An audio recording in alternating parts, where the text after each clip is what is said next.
and I know he electrified freedom-loving Americans with his recent filibuster. The Honorable Rand Paul is the junior United States Senator for Kentucky. Elected in 2010, he has proven to be an outspoken champion for constitutional liberties and fiscal responsibility. He is obviously a warrior against government overreach. Without further ado, please welcome Rand Paul.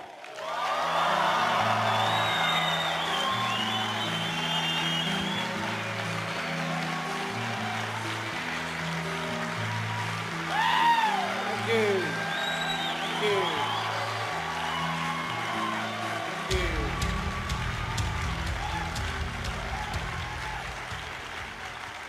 Now, I was told I got 10 measly minutes.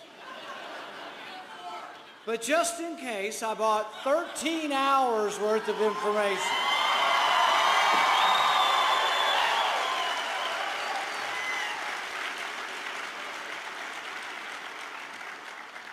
I also came with a message for the President, a message that is loud and clear, a message that doesn't mince words.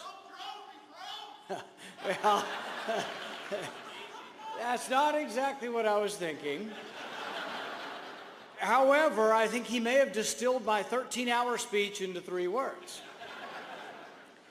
The message for the President is that no one person gets to decide the law. No one person gets to decide your guilt or innocence. Lincoln put it well when he wrote, "Nearly all men can stand adversity, but if you want to test a man, give him power." President Obama, who seemed once upon a time to respect civil liberties, has become the president who signed a law allowing for indefinite detention of an American citizen. Indeed, a law that allows an American citizen to be sent to Guantanamo Bay without a trial. Now, President Obama defends his signing of this bill by stating that he has no intention of detaining an American citizen without a trial. Likewise, he defended possible targeted drone strikes on Americans by indicating that he had no intention of doing so. Well, my 13-hour filibuster was a message to the President. Good intentions are not enough.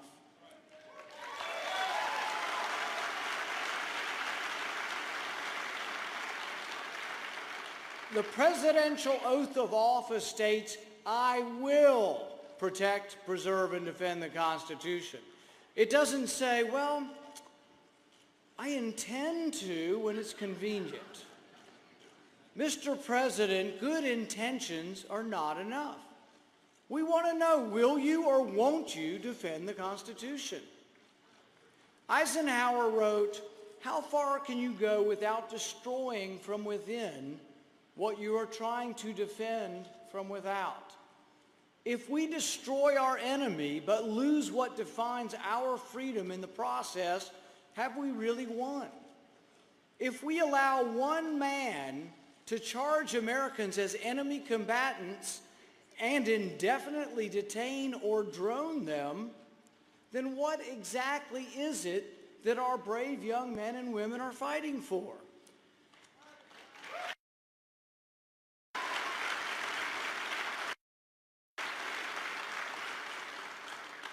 Montesquieu wrote that there can be no liberty if you combine the executive and the legislative branches. Likewise, there can be no justice if you combine the executive and the judicial branch. We separated arrest from accusation and trial and verdict for a reason.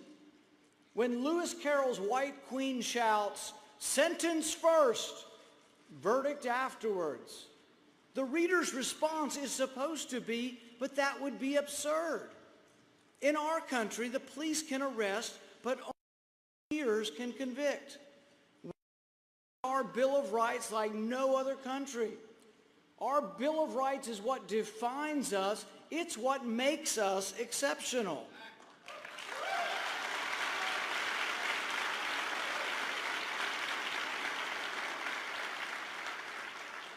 To those who would dismiss this debate as frivolous, I say, Tell that to the heroic young men and women who sacrificed their limbs and lives.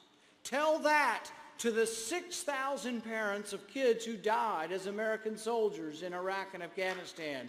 Tell them the Bill of Rights is no big deal.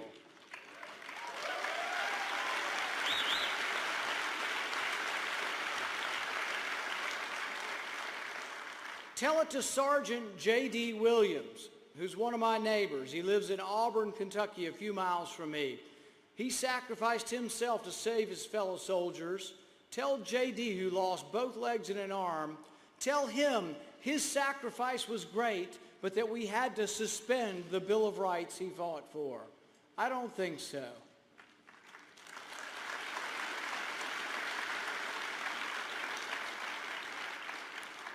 The filibuster was about drones, but also about much more. Do we have a Bill of Rights?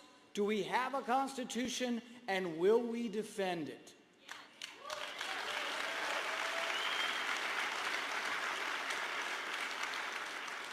In his farewell speech in 1989, Reagan said, "As government expands, liberty contracts."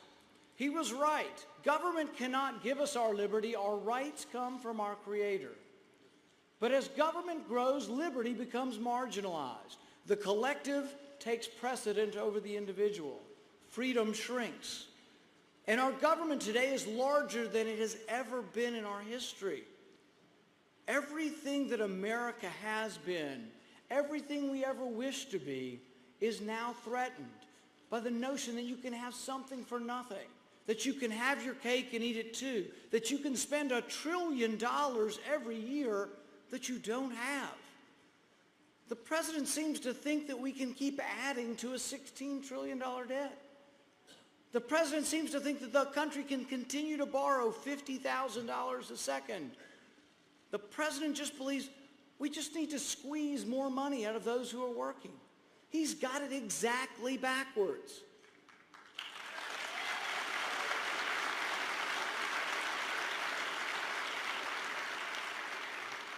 I'm here to tell you that what we need to do is keep more money in the pockets of those who earned it.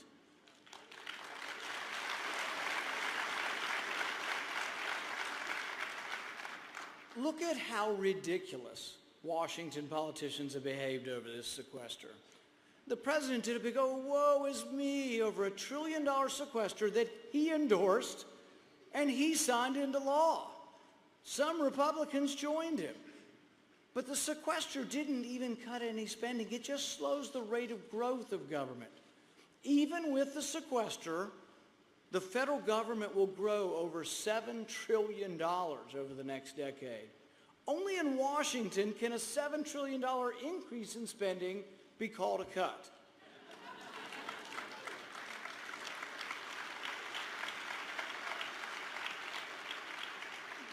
Now the president's trying to step up. He's trying to do his fair share.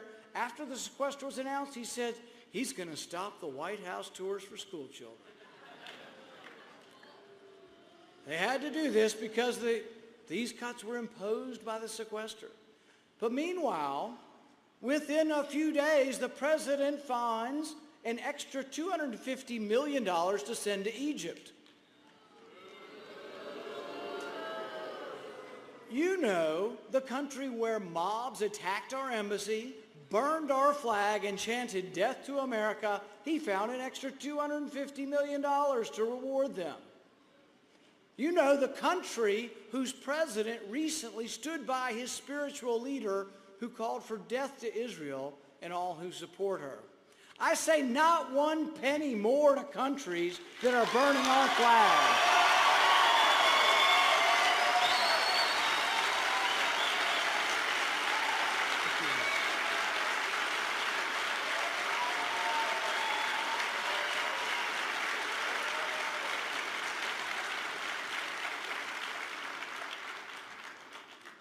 But I do want to help the president.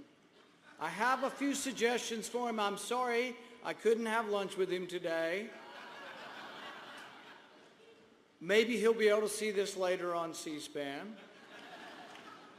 So what I asked the president, if he wants to let the school children back in the White House, What about the $3 million that we spend studying monkeys on meth?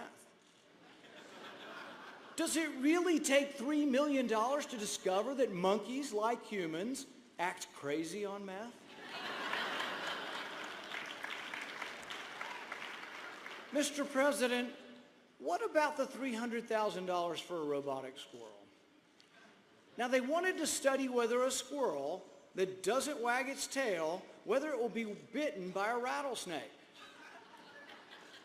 Only problem, they couldn't find a real squirrel to volunteer not to wag its tail. But I can tell you the bottom line for the $300,000 question, a rattlesnake will bite the you-know-what out of a squirrel not wagging its tail. Mr. President, maybe we could have cut the robotic squirrel before we went to White House tours. Now, for any of you college students looking for jobs, Uncle Sam's got a job for you.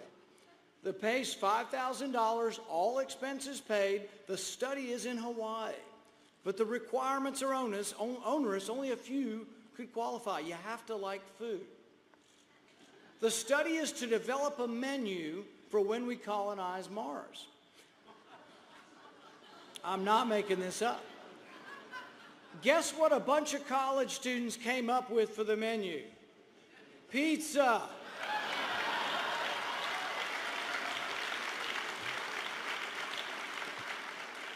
You could cut one of these programs and return to letting the school children come to the White House.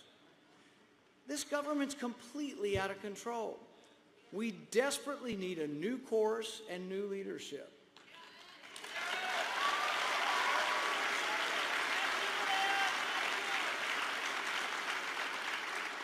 The path forward for the Republican Party is rooted in the respect for the Constitution and respect for the individual. Part of that respect is allowing our Americans to freely exercise one of their most basic rights, the right to bear arms.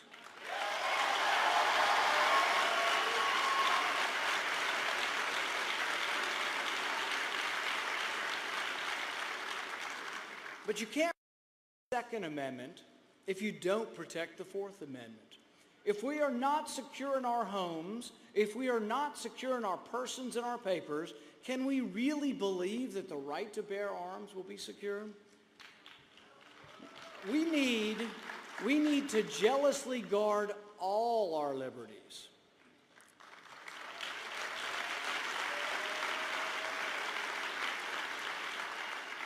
The Facebook generation can detect falseness and hypocrisy a mile away.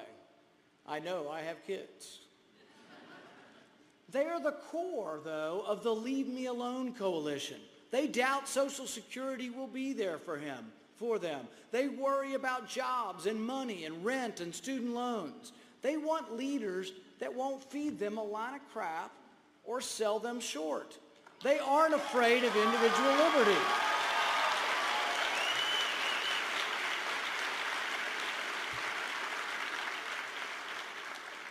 Ask the Facebook generation whether we should put a kid in jail for the nonviolent crime of drug use, and you'll hear a resounding no.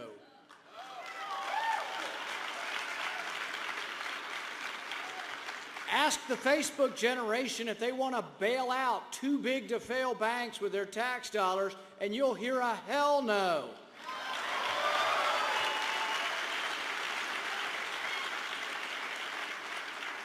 There is nothing conservative about bailing out Wall Street. Likewise, there is nothing progressive about billion-dollar loans to millionaires to build solar panels.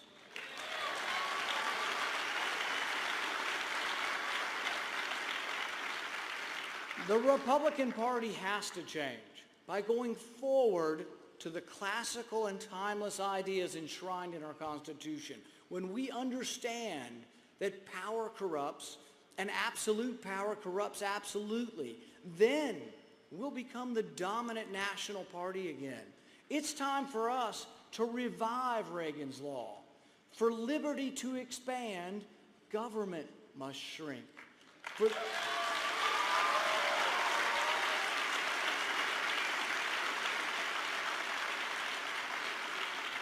For the economy to grow, government must get out of the way.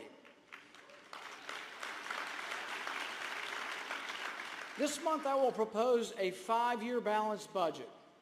My budget eliminates the Department of Education,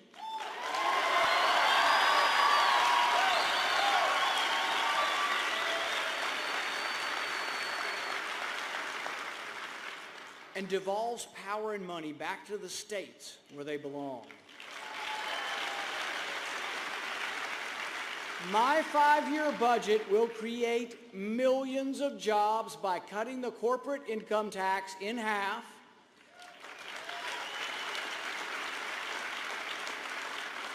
by creating a flat personal income tax of 17%,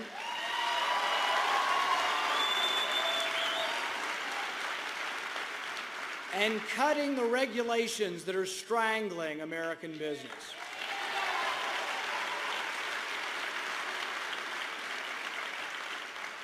The only stimulus ever proven to work is leaving more money in the hands of those who earned it.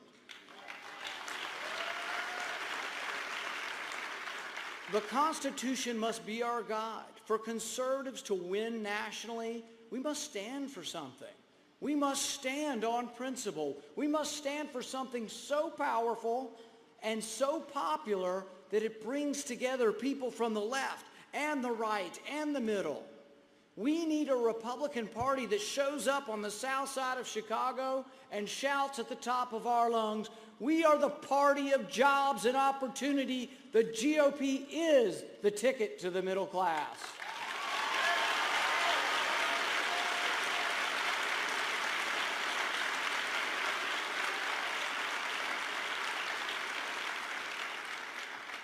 The GOP of old has grown stale and moss-covered. Now, I don't think we need to name any names, do we? Our party is encumbered by an inconsistent approach to freedom. The new GOP will need to embrace liberty in both the economic and the personal sphere.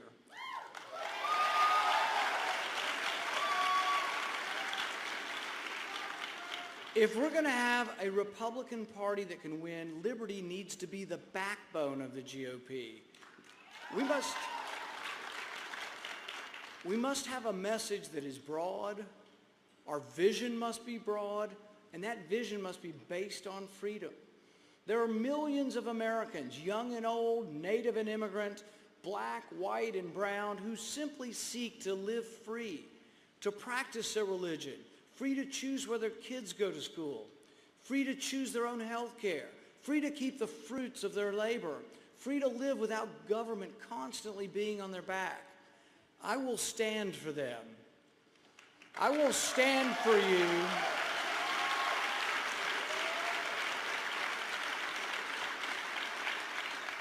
I will stand for our prosperity and our freedom. And I ask everyone who values liberty to stand with me. Thank you. God bless America. Thank you.